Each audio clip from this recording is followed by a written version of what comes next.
Chicago Mayor Rahm Emanuel announced the selection of Elon Musk's Boring Company to build and operate a multi-billion-dollar rapid transit link between O'Hare International Airport and the city's downtown. The company plans to transport passengers between O'Hare and Block 37 in the loop in approximately 12 minutes, one way, typically a 40-minute trip via the city's Blue Line, by utilizing electric vehicles that run through new twin underground tunnels. The project will be funded entirely by the company with no taxpayer subsidy. But whether or not he'll need to sell more flamethrowers to raise the funds isn't clear.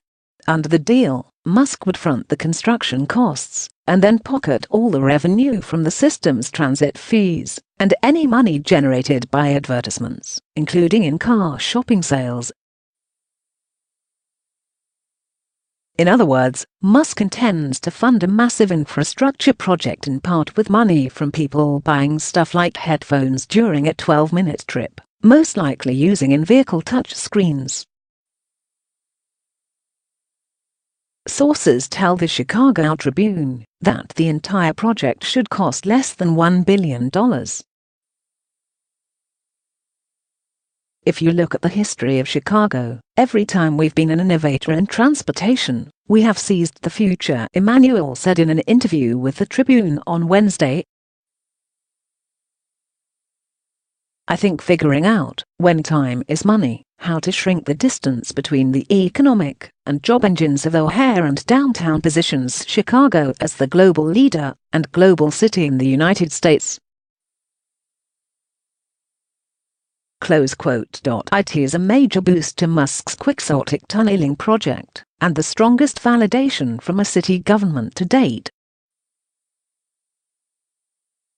The Boring Company, which launched just 18 months ago, is still negotiating rights to dig a 6.5-mile test tunnel under Los Angeles and has received a preliminary permit to start digging in Washington, D.C.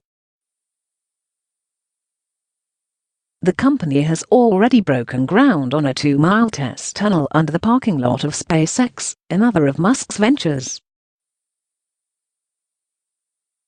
Emanuel's office selected the Boring Company over O'Hare's Press, a joint venture from Meridian, Antarctica Capital, and JLC Infrastructure, an infrastructure fund backed by former basketball star Evan Magic Johnson. The city will now begin one-on-one contract negotiations with the Boring Company, after which the agreement will be presented to the city council. In March, Musk said he was shifting the Boring Company's focus from electric cars riding on skates through tunnels to something more akin to mass transit. On Twitter, he posted a video of futuristic-looking subway cars that are seemingly capable of carrying over a dozen passengers whisking along an electric rail. These vehicles would be based on the chassis of a modified Tesla Model X. Emanuel's office provided a few more details about what is expected of the Boring Company. Each vehicle will carry up to 16 passengers, plus their luggage, and will depart from O'Hare and from Block 37 as frequently as every 30 seconds. The Boring Company plans to charge fares below the request for proposals requirement that this premium service should cost less than current taxi and ride-share services. The company plans to utilize the unfinished underground transit station at Block 37 and create a new station at O'Hare. The planned route travels straight northwest from downtown following public way alignments.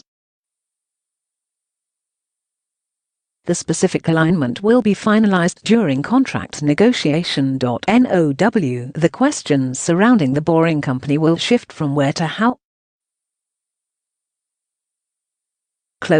Musk held a town hall meeting in La recently, where he laid down several markers.